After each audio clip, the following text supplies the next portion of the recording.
Hay una sensación, don Gabriel, de un Allende ingenuo, de un Allende que no entiende el escenario que se está moviendo o es una posición, una visión equivocada. Digo esto porque lo que explicaba Cristóbal, ¿no? Ir a pedir ayuda a los soviéticos, a los chinos, en fin, y se le explica que de no mediar el ejercicio de las armas, esto conduce irremediablemente a un golpe. Es justamente lo que sucedió. ¿Allende entendía en el escenario que se estaba moviendo o la utopía era de tal magnitud que se pensaba en un carril paralelo? Bueno, el problema es extremadamente complejo. Es muy difícil despachar ese problema que tú planteas en un par de palabras, digamos, un par de frases. Pero yo por lo menos tomaría en cuenta 2 o 3 cositas nomás. Lo primero, hay que partir de la base que el Estado que se constituyó en 1925 fue un Estado liberal. El Estado liberal se caracteriza porque fragmenta la soberanía popular en distintas secciones, ¿no es cierto?, corrientes, y a esas las hace negociar unas con otras dentro del Estado liberal en el Parlamento.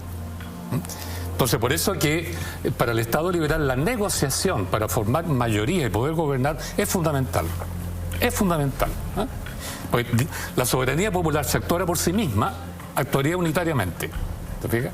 Pero el Estado liberal se caracteriza porque fragmenta la soberanía popular en distintos, pues en el caso de Chile, 12, 15 partidos. Por tanto, la negociación es fundamental para desarrollar cualquier proyecto. Pero es un Estado liberal. Lo que quería la ciudadanía en 1925 no era un Estado liberal, sino un Estado que fuera una herramienta de trabajo para construir en Chile un sector industrial desarrollado que diera empleo y que elevara las condiciones de vida y acabara con la inflación. ¿La fija? Era un Estado que en ese tiempo se estaba construyendo en Alemania, se estaba construyendo en Japón, se estaba construyendo en Italia, se estaba construyendo en Rusia. Nacional desarrollista, ¿no? Pero no, Alessandri le dio un Estado liberal. Por tanto, todos los socialistas o todos los centristas que querían ser socialistas de alguna manera tenían que arreglárselas para sacarle a este olmo peras, ¿verdad? Es decir, tenían que usar los resquicios legales de la Constitución y de las leyes para poder sacar un proyecto de desarrollo industrial, además construir el socialismo, porque la negociación no lo permitía. De ahí, entonces, el rol del Partido Radical, desde el 32 hasta más o menos 50, que negociaba para allá, negociaba para acá, y daba las mayorías que se requerían. El problema de la Unidad Popular es que la democracia cristiana no negoció ni le dio el apoyo que los partidos de centro antes siempre le habían dado al gobierno de turno. Por eso que la Unidad Popular tuvo que gobernar sola, la soledad, decías tú, ¿no?, de Allende, pero recordemos, Allende, la Unidad Popular sube del 36% al 44% el 73%. Ningún gobierno anterior había tenido ese porcentaje más o menos el tercer año de existencia. Ahora, lo que pero perdón, sube, para terminar, ¿sí? Otra cosa que es muy importante en este sentido, ¿no?, es el hecho de que bueno, es complicado. Es el hecho de que tú no podías construir la industria ni un Estado socialista a partir de un Estado liberal. No tenías la mayoría porque no se podía negociar. La democracia cristiana negó a la Unidad Popular esa posibilidad. En consecuencia, la posibilidad que tenía Allende de hacer algo era usar los resquicios legales. ¿Qué resquicios legales? Los decretos con fuerza de ley que dictó durante su dictadura Carlos Ibáñez del Campo y luego la República Socialista. Sobre esos decretos con fuerza de ley, que es una especie de excepción a la Constitución, una especie de derecho raro, ahí le echa mano el presidente. Claro, por eso pudo formar el área social. Y por eso pudo hacer otras realizaciones en ese plano. Una puerta, pero no podía ir más lejos. Era la puerta de atrás, digamos, el patio trasero. Claro. O sea, a ver... es lo que dijo Eduardo Noboa. Le dijo, claro, usted no usa los resquicios legales, claro, no puede hacer nada. Mira, la historia es más o menos así. Allende le pide a su asesor jurídico, que era un connotado profesor de Derecho que se llama Eduardo Noboa Monreal, que le encuentre una solución a esto.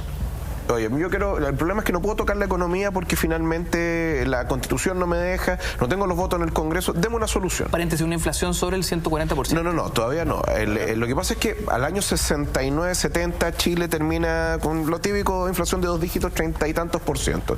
Nosotros tenemos una inflación que raya la hiperinflación, que es más de un 25%, desde la década de los 40 en adelante. Es una inflación crónica y de hecho es un gravísimo problema en la economía chilena. La desvalorización del peso y no solo eso, piensa tú necesitas 3 años para que todo el dinero que tú tienes valga cero, tenga poder comprador cero, con la inflación que hay en Chile en esa época. Durante el gobierno de Ibañez hay una inflación del 86%, el 55%, el 54%, y así. ¿Pero cómo Allende llega al 140%? Lo que pasa es que ahí, bueno, es que eso es más complejo. Allende el primer año tiene un 22,4% de inflación, o sea, tú tienes una tasa de desempleo del 3% aproximadamente, una tasa de inflación del 22,1%, un crecimiento del Producto Industrial de un 12%, o sea, Chile tenía tasas de crecimiento como las que tenía, no sé, en la época de Pinochet en los últimos años, ¿ya? Pero también con una inflación alta. Pero, ¿qué es lo que hace Allende? A través de su ministro de Economía, que es Pedro Buscovich, se implementa un plan que lo que quiere es fomentar el consumo. Ajá. O sea, usted consuma más, ¿ya? ¿Cómo va a consumir más? Yo le voy a dar más dinero. Y por lo tanto, a través de emisiones inorgánicas, es decir, en este caso, escudos, que era la moneda de Chile, que no tenían respaldo en divisas, digámoslo, yo le doy más dinero a la gente. Hago reajustes salariales, se entregan subsidios, etcétera, etcétera, etcétera. La idea también era fortalecer el sector industrial a través del consumo. Mientras más la gente consumía, más iba a producir la industria chilena, que en esa época la industria chilena está extremadamente protegida por las doctrinas cepalianas. No tanto la lógica esta que poco menos que el Estado era un gran productor, ¿no? Sino que además también hay empresas privadas, pero también producían producto de esta protección. Entonces, al final, ¿qué ocurre? Buscovich decía que si nosotros tomamos la economía como si fuera un rectángulo, ¿ya? Chile producía un 40% y todo lo que había después era capacidad ociosa, era lo que podíamos producir pero no producíamos, y la idea era copar la capacidad ociosa. El problema con eso, que son políticas de shock a la larga cuando hay crisis económica, es que tú puedes sobrecalentar la economía, ¿ya? Con las inyecciones de dinero inorgánicas, con una serie de otras medidas, y al final eso es lo que le pasa a la economía chilena con el 140, 150% de inflación, y ni hablar lo que ocurre el 72 y 73, que obedece también al boicot norteamericano y a una serie de situaciones de orden internacional. El desplome del precio del cobre, la crisis petrolera que va a destruir la economía mundial, y tú tienes una subida de casi un 75% en el valor del barril del petróleo. En el caso de un país dependiente del petróleo como Chile, que producía en esa época el 4% del petróleo que consumía, el otro 96% tenía que venir de afuera. Claro. Entonces, hay una serie de elementos y es mucho más complejo de explicar esto, ¿no? Indudablemente, la economía es como el gran tema durante el gobierno del presidente Allende, pero no es el único tema. Hay un tema de carácter social, hay un tema de orden político extremadamente complejo acá. Y también desde el punto de vista de la política internacional.